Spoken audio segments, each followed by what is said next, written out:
Welcome to the Rami Magic Show. Today, I'm going to make this coin disappear like I can make your unsecured debt disappear. Bring the camera closer. This is a quarter.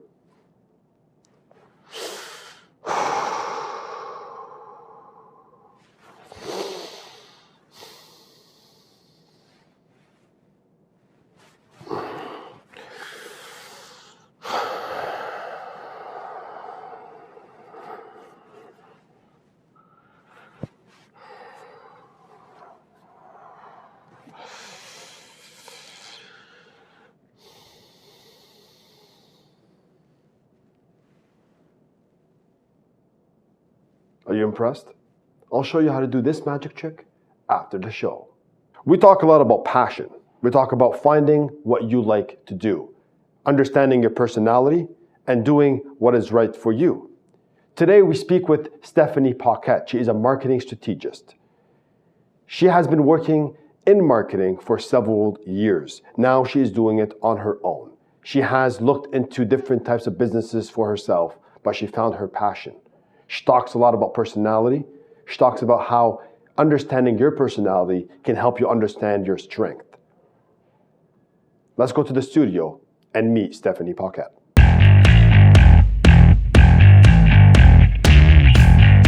Welcome to the Rami Magic Show. Today we have Stephanie Paquette. She is a marketing strategist. I've had the pleasure to have several conversations with her, and she's just a very powerful woman. Brilliant, and she has a lot to say today. Thanks for coming on the show, Stephanie. Good morning. Thank you for having me. So you've explained this to me a couple of times. You wear several hats. Yeah. You are a marketing strategist. So why don't you tell us a little bit more about what it is that you do? Yeah. So day to day, I basically help businesses create better strategies so that they make more money and not have to spend as much time doing it. So one of the main pieces of what I do is to look at a client's existing situation, not necessarily as it pertains to marketing, but just what's their issue. Is it that they're lacking resources, they're lacking time, lacking knowledge, and then I just come in and set everything up so that I can execute a plan for them that allows them to hit their next goals. So I work with a lot of entrepreneurs who are very ambitious and don't always just want to do one thing. So I help them kind of take care of their immediate urgencies or the kind of sticky problems that they have on the day-to-day so that they can dream and they can spend their time doing what they enjoy. Okay. And I just kind of am a business whisperer a little bit.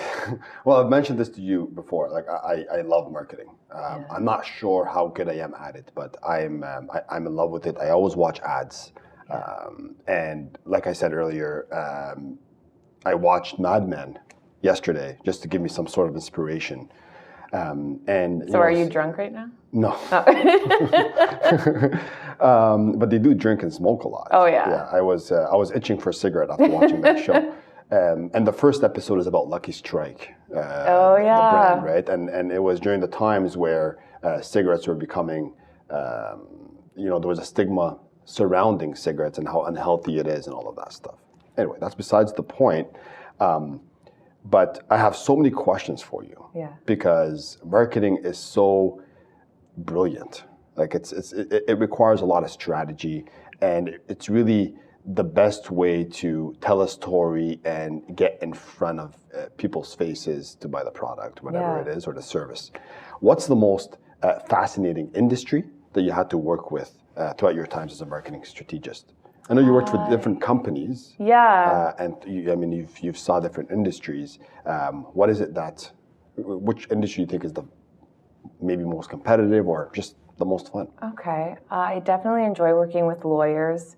It's very challenging because there are rules that the Law Society puts out. So you have to be very careful navigating that. It's not the most entertaining industry to work with, but I really enjoy marketing for them and kind of understanding how they target their audiences.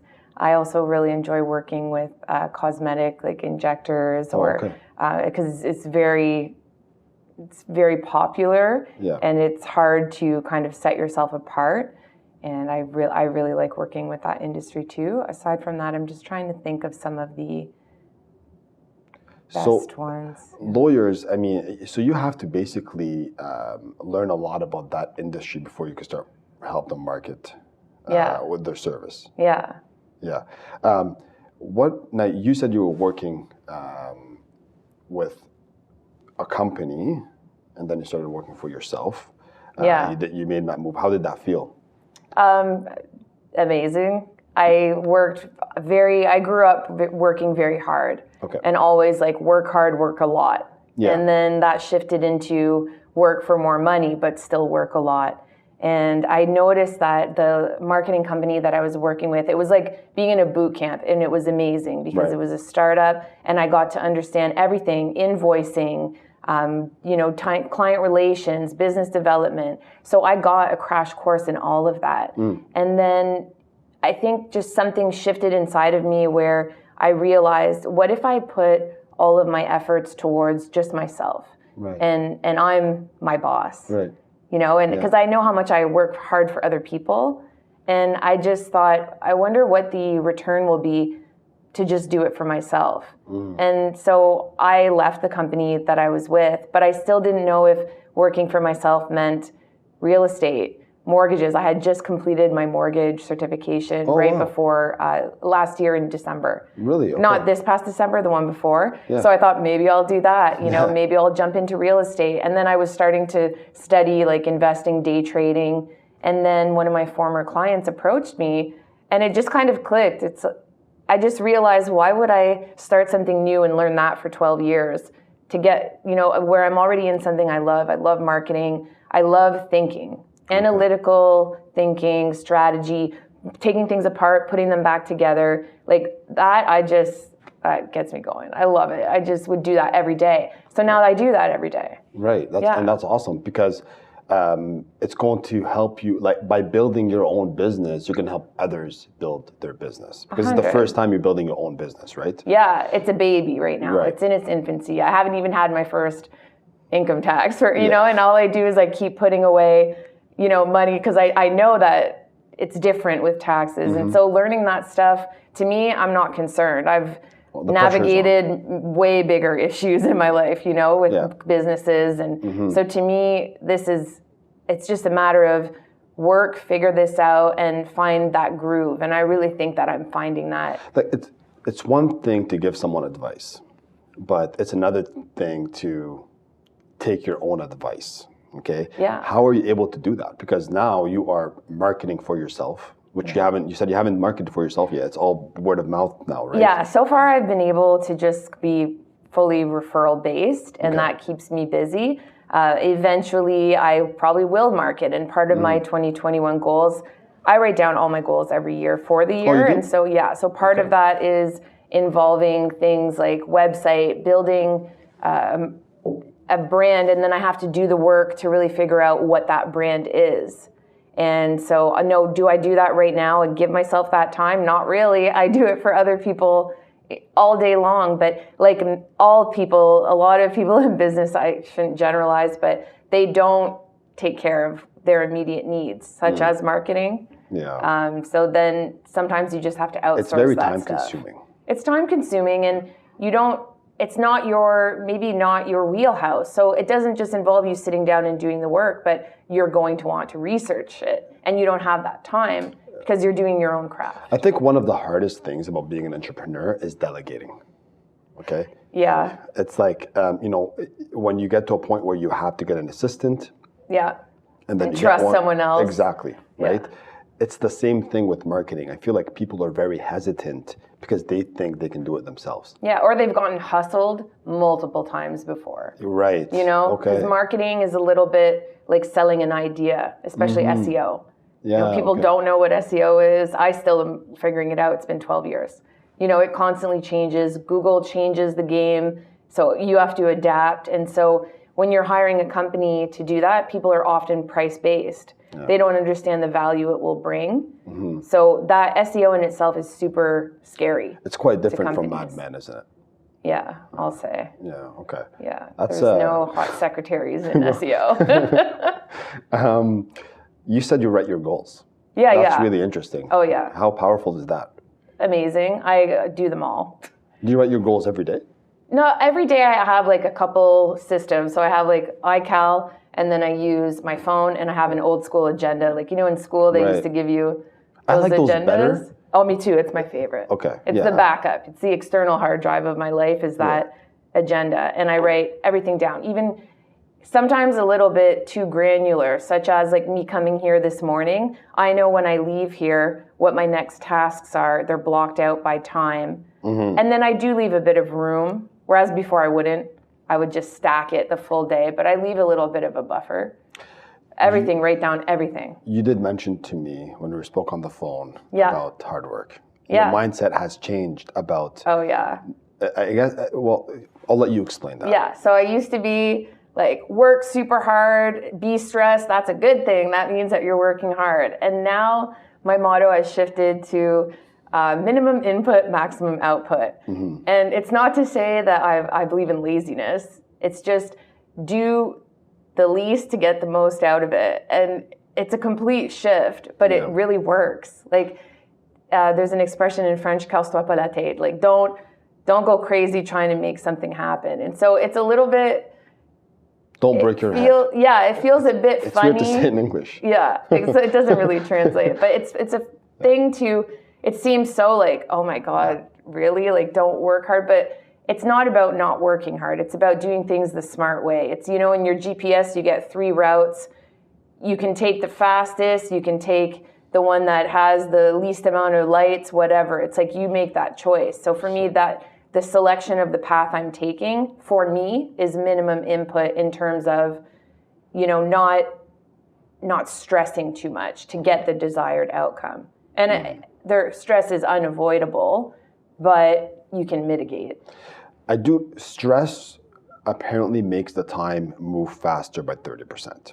Okay. I could believe that. So by being stressed, trying to make a decision while you're stressed, you're going to make a very impulsive decision. So sometimes you should probably just sit back, think about it, and then make a decision. After you said that to me on the phone, I started thinking, and I went on YouTube.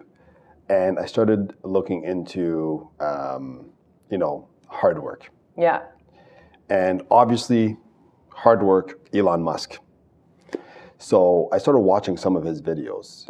And if you look at his past videos, he looks tired. Oh, have you ever read his books? I've read his one book.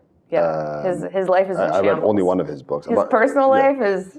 Absolutely. Yeah, this guy's like work only. But one of them was really sad. He's like, my brain hurts. He's like, it's extremely stressed. But that was when he was building Tesla, when they were like, a couple of weeks away from going completely bankrupt, So he had no choice because he owed it to his investors.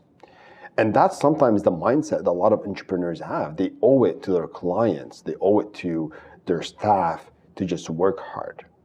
And you know what, Rami, as well, he has a dream that makes it okay for him to deal with all these bumps in the road. Whereas me, my dream is I'm not as ambitious as Elon Musk, and that's fine. I'm not trying to take over, Ottawa would be the best marketing strategist. Like, I don't really care. Everything, the way that I behave every day is to be the best as I can be, but it's not in anyone else's eyes. Like, I'm not trying to be the busiest, the richest, It's like I want to create passive income streams. So I do what I need to do in different areas to do that. But at the end of the day, my goal is to be as chill as I can be, as happy as I can be, to have time to cook, to have time to get on my bike, just do that kind of stuff. Where when I'm in all of those tasks, I'm doing 100%. I'm not half-assing anything by any means, but I make sure that I don't take on too much, that those things become hurried or I don't enjoy them. So you do a lot of things for yourself to help you stay sane. Yeah, and definitely. Chill. Yeah. Biking? Yeah, I got a peloton. I'm part of the new peloton crew. So just really exercise cool. in general. I used to go to the gym, but right now, and you like to cook? Yes. Definitely. I like to have activities, I don't want work to be, I don't want to work so much that those things go on the back burner. And it's you're absolutely right, because when you're working hard, it's like a domino effect, because when you get to bed at night, it's like even when you're reading a book, all you're thinking about is what you missed. Oh my God, I forgot about this, forgot about that, blah, blah, blah. So getting into the habit of making time for yourself to do whatever you want to do is probably one of the best things you can do. And exercise is up there. Yeah, best. You have your, part of your exercise is the peloton bike. What else do you do to unwind? I read a lot. Yeah, I love reading. I've always been a reader growing up. And you were a journalist too, right? I did study journalism. Okay. Yeah, which I use now for needs assessment and understanding people. I just love conversations like this, reading, thinking. I just like to study. So what is marketing your true passion? Strategy. Okay. Would be my true passion. Yeah. I would specialize in marketing. My true passion is understanding how people interact with each other and relationships. So I think I mentioned this to you, but Myers-Briggs, a lot of people, when they hire, they give personality tests to the candidates. Okay. So Myers-Briggs is a personality test. Yeah, and one variation is called 16personalities.com. And I would highly recommend that you take 20 minutes and do this. So it's a variation of that test, and you answer questions. Then it tells you your personality type. And it tells you it's so key in understanding if you do it with your staff. And it's not the kind of personality, it's done to be very fun, and it's open, and it teaches you kind of what your code is, and you understand how you work with other people. And it might explain sometimes why within your team you maybe aren't working as well with them, because you don't necessarily understand how they're coming to the table and what their key skills are, and where you can really use their skills instead of trying to make them be a different way. So mine happens to be very highly analytical thinker. So, when I see that, it's not telling me anything new, but it's telling me how I prioritize work and where I fit in the workplace. So now I can almost, not that I know all the personalities by heart, but I can eventually understand people enough to know what category they fall in, and to understand that I have to adapt to how they are for certain things. So I'll give you a good example with SEO. People that do SEO are usually very brilliant, and they are scattered. So SEO is search optimization. Search engine optimization. Yeah. It's essentially what helps you be found on Google. Yeah, sorry, I should explain that. So if you're typing in any keywords and websites are popping up, it's not random. Right. It's based on a multitude of factors. So you can pay to get there, and you'll see that sometimes ads. You can pay a lot of money to get to the top and do the sprint, but to actually rank your website within the first page on its own organically, that's a marathon. Okay. And so people that are very skilled in SEO tend to have personalities that are very scattered. They're the ones at the desk with the 26 Post-its and the coffee mugs and this, and they never know when the next meeting is. And so it's just interesting because they are quite brilliant, but can be, and again, I don't want anyone to say, oh, I do SEO and I'm very organized. It's not a knock on someone's personality. It's just to understand where you shine and how to exploit that. And that falls back to what I was saying about minimum input, maximum output. Because I'm not going to try to fit a circle into a square. If I have certain lanes that I perform in the best, I'm not going to, je me casserai pas la tête to be like the other, to change that. Right. It's like, why wouldn't I just lock and load and go down the roads that I'm going to have the most success on based on the past? Well, that's brilliant. Thanks. I get what you're saying. I have a hard time only working a few hours a day. I feel like, okay, I have a list. I've checkmarked everything on this list by noon. Yep. I can't just take the afternoon off. Oh, no. I'll find something else to do related to work. And it's sometimes it's a blessing, but often enough, if you do it more often than not, you're going to get burnt out. Okay. Totally. So I will take that personality test, and I'll see how that let helps me know. me. I never believed in them. I've read some good things and some bad things about them. So I'm going to give this a try. Yeah, I just have like an open mind. It's not a psychic, It's not going to tell you how to do things. It just allows you to understand. And what the best part of it is to understand which personalities you work best with, and it will tell you what in a workplace what you're most compatible. And for entrepreneurs who are usually fall into a certain of the 4 personalities, when they need order and they need help, they don't need it from the same personality type. They need someone that's coming from the complete opposite, and that's where I'm often complementary. So the cool thing about this personality test is that it helps you understand yours, but also others. Yeah, because it's more, for me, where I draw the value out of it is to just understand other people.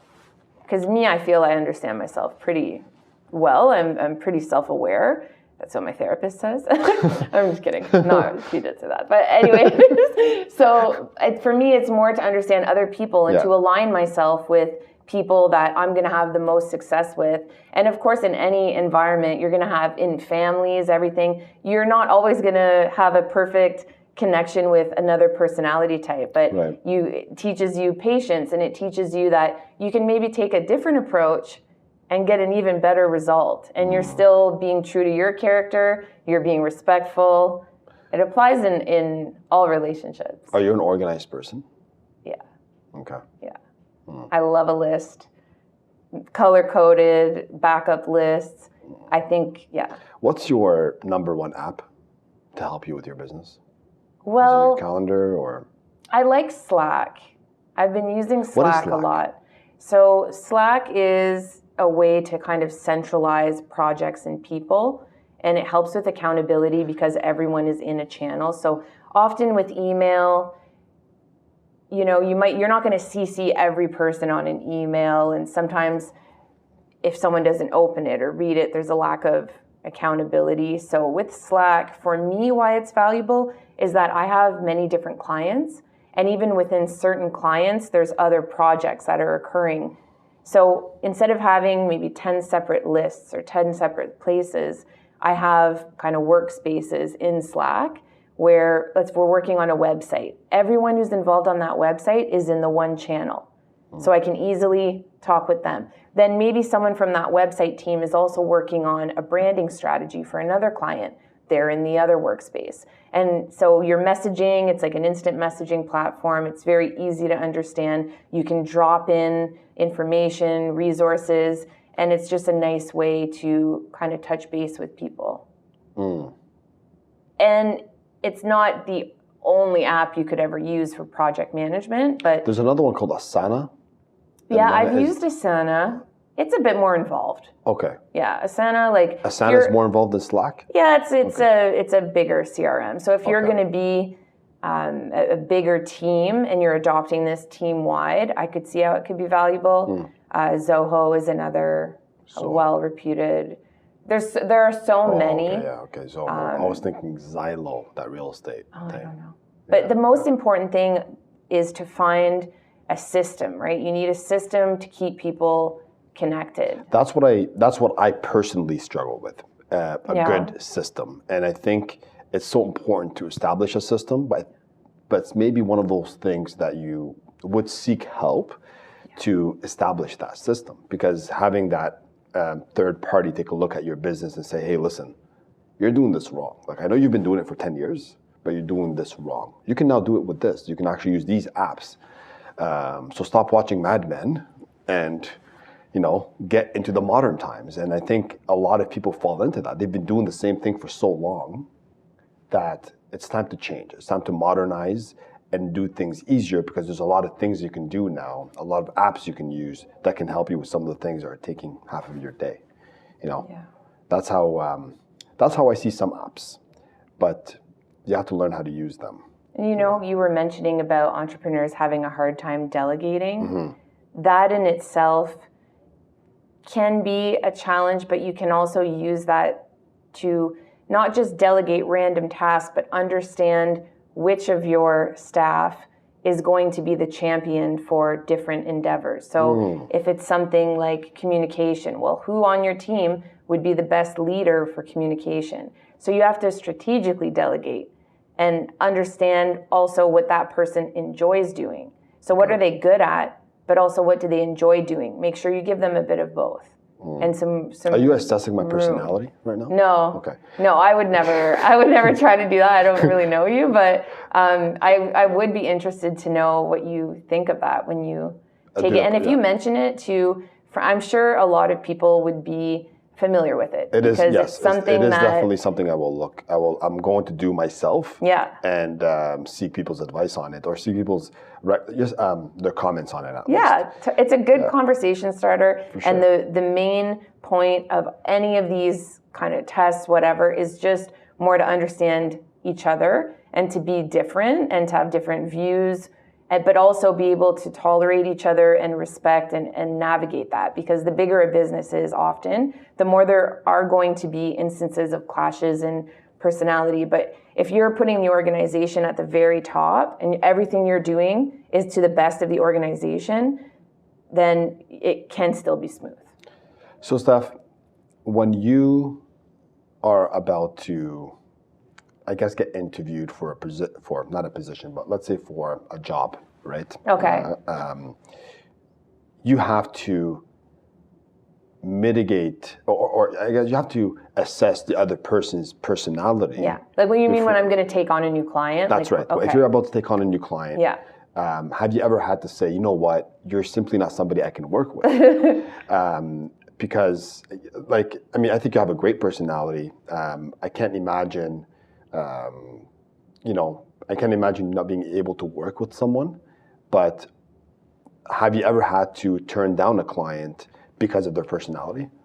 I never had the authority to before. In a lot of the, right. I've worked for companies, and there is sometimes that exchange or trade-off of, well, I'm getting paid, so I can tolerate this asshole, right. a client or what not. But this is, now this is when you were working for someone. And that's everyone. Everyone has clients that I shouldn't, I'm just being facetious about it, but there's people you don't want to work with at the end of the day. And then now for me, damn right, I'm going to not work with a client if our values are not aligned, or if the ethics aren't aligned, or if they're just unpleasant.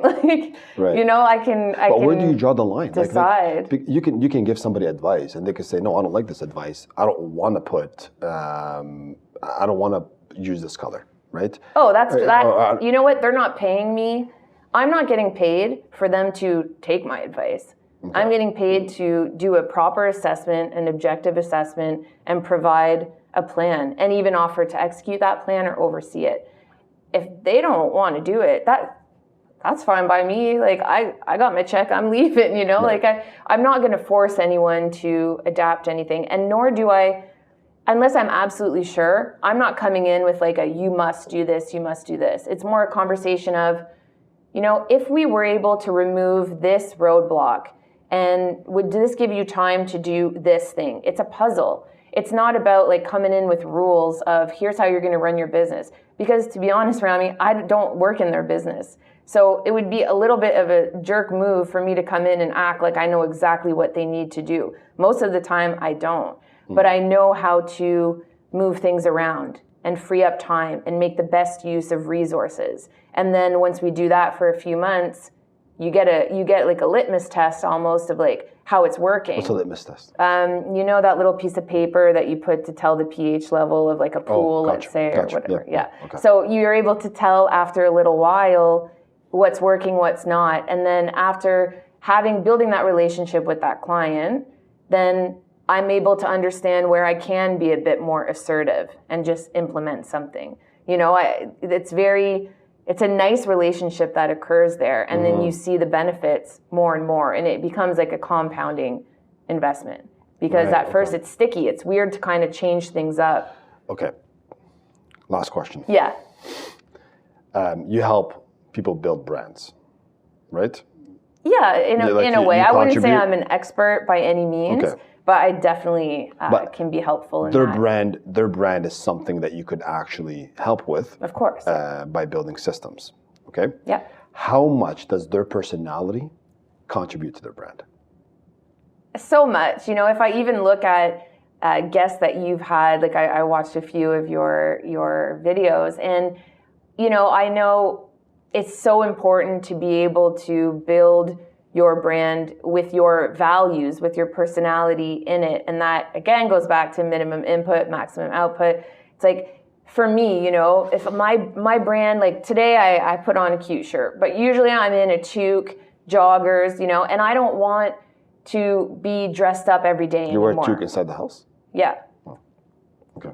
It's, you know, it's comfort, right? And it's just a silly example. I'm using like clothing, but I know, I'm just at the end of the day, me going forward, I don't want to be dressed up every day corporate world like I used to be. It's fine. I enjoy that. There's a good feeling, and you know, you got a nice suit on right now. There's a good feeling in that. It does. But yeah. I don't want to have to do that because that's my brand. I don't want to set that expectation with people, you know? So for me to meet this whole minimum input, maximum output is to be as true to myself as I can so that nothing feels too much like a work or a task to be a certain way. Yeah. And even personality wise, like if you're a mortgage broker, like in your case, if you were always trying to be a certain way with your clients, you're going to attract clients that respond to that certain way. Right. But you're doing yourself a disservice in the end. So the more that you're yourself, and you carve that out, you figure out, well, who am I really in business? Who do I want to present myself as? And then you stick to that, you stay loyal to that, and the clients you will attract will be legit and authentic, and you'll like them even more because they understand you, they're on your level, right? And it becomes a lot more fun. I think a lot of people can resonate with this. I hope so. Yeah, it's good stuff. Yeah. There's a few books that came in mind while talking to you. One of them is called Thinking Fast and Slow by Daniel Kahneman. Okay. It's about behavioral economics. Love it. So it's, I guess it would align well with the things that you like. So Thinking Fast and Slow by Daniel Kahneman. There's another one called, and this is something that we sort of touched on earlier, and I was reminded of it yesterday while watching Mad Men. And again, when I say watching Mad Men, I'm actually sort of like working, doing something, and it's in the background. It's called How to Lie with Statistics. Oh, sounds scandalous. It is, but it's not, because it's ultimately, it talks about how they manipulate numbers to make the numbers look better. Yeah, that's not happening at all right now with us. No, I know, but that's down. But when it comes to marketing, totally, that's how the game used to be. Okay, and that's how the game now, especially in politics. You know, so ultimately, you know, even with this coronavirus. Yeah, I didn't want to say it because it's a downer, but the fact of the matter is, numbers matter, and there's just a perfect example of how some numbers look better than others to prove your point. So a lot of people need to be very careful when they're marketing their stuff or seeking a company that's marketing their stuff. You really want to come out, especially if you want to reach this new era, you need to come out genuine. And you know what's more important than numbers for that? Story. Your story. The story, yes. For your brand. Understanding how to tell a story, you know, and that's key. So I feel like statistics are less important, story is more important now. And that's why it is a powerful book to read. Nice. It's something that, you know, it's actually not boring. It's a very small book. I can't remember the name of the author. You did recommend a couple of books to me in the email. Yeah. Which ones were they? Yeah, so if you or anyone wants to really understand how to do social media in a way that's effective and not just posting to post, there's a book called, Social Media Success for Every Brand. Okay. It's a short read. Yep. It gives you a blueprint of what to post and how to post it based on your industry. Claire Diaz-Ortiz is the author. Claire Diaz-Ortiz. Yeah, that is such a good intro to social. Just to get people on the right track, especially if you're doing your own. Right. It's really good. Do you recommend people do their own social media? to start? It's expensive. So paying someone to do your social media is really expensive because it's very time consuming. You might be able to get someone. Is this something that you do, by the way? Do you actually handle I don't people's social execute media? it. I have like a team of talent that I employ, but I really would say try to do your own social, do a bit of homework, do your own social, or have someone that does your own, at least for the beginning. Okay. Unless your goals require a very aggressive social media presence right away, then maybe you should employ help. But most of the time, there are so many other important things to address with money in your organization than paying someone to post that you're sponsoring a car wash. Yeah. You know what I'm saying? Like, there's many other things that require attention. So if you can do your own, and that book is a good way to tell you almost like the recipe and what types of things to post so that you're not just posting an inspirational quote every day, you know? I used to do that. And it's okay because mostly the audience has been not too sophisticated. And now, though, social media audiences are getting more sophisticated. So they're able to spot junk content or, you have to have that proper messaging. So if there's one thing, I've learned a lot about you today, by the way. I learned a lot from you. But the one thing that I think will resonate with me the most is to understand who you are, understand what you're good at, focus on that, and let the professionals do the rest. Yeah, totally. Yeah? Would you agree with that? Yeah, I would. Okay. Am I completely off? No, that's okay. Because very simple explanation. Yeah, because I mean, even, this last topic that we discussed, I asked you about social media, you said, I let my team handle that. I have a group of people that are good at that. They do it. And you oversee it. Yeah. So that's very powerful. It's just, as a business owner, delegating some things that you're simply not good at and accepting the fact that you're not good at it. Or not that you're not good at it, but there's somebody else better than you at it. Yeah, your time is better suited elsewhere. Exactly. Yeah. That's great. Thank you for coming, honestly. I appreciate that. I think a lot of people can benefit from this conversation. And is it okay if people contact you? Can we put your information on the bottom? Yeah, sure. Okay. They might seek your business for some of the things that you offer. And is there anything you want to add? No, You're good? Really. Okay. Well, thanks for coming, Steph. This was a lot of fun. I will add one thing. To me, it's very unnatural to have a conversation and me not have asked you a bunch of questions, because you're kind of asking me, but I know it's time sensitive, but I would have had many questions for you as well. So yeah. You get one question. One question. What would be your prison meal, your last meal? Chicken wings. Oh, yeah? Yeah, chicken wings. You can have a lot of things, though. You can have more things than that. Oh, okay. Oh, like a lot of, you're going to the chair. Like a pepperoni pizza. Perfect. Yeah, with chicken wings and a Caesar salad, maybe a donair or something like that. Yeah, nice. Like something just, I'm going to die anyway. I might as well as unhealthy as possible. Go out. Yeah. What about yours? Blazing. Oh, I don't know. I never really gave it much thought. Probably there'd be a poutine. Actually, poutine is huge. Like a starter. I think, I love poutine. I think poutine is actually big there. Maybe I might change to a poutine. Yeah, well, hopefully you'll never have to make that decision. Hopefully not. This was a lot of fun. Thank you for watching. We'll have Stephanie Paquette's information on the bottom. If there's any questions or whatever conversations you'd like to have, put it in the comments. And yeah, that's it. I hit this part. I'm so bad at it. Yeah, what do I do next?